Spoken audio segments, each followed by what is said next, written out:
Hey everyone, in today's video I'm going to show you how to add memes to your videos using Capcut. So first open the Capcut app on your device and once you're inside, click on new project to start a fresh video edit. Now select the video that you want to use as your base and then click on add to import it into your timeline. Now next what you have to do is add the meme. For this, click on overlay button at the bottom and then select add overlay.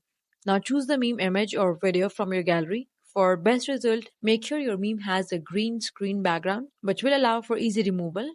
Now once it is added, it's time to remove the background. For this, click on your meme overlay. Now scroll to the bottom and tap on remove background. Here you can see we have three different options, so choose chroma key. Now use the color picker tool to select the green color from the meme's background. Next, adjust the intensity and shadow sliders until the green screen disappears completely. You can play around with these settings until the meme blends smoothly into your video.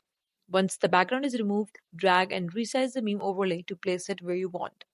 You can position it in a corner, in the center, or anywhere that looks best for your video.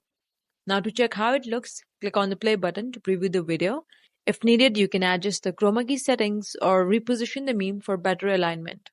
Once you're happy with the final result, click on export button in the top right corner. And with that, the video is going to be saved in your gallery. And that's it.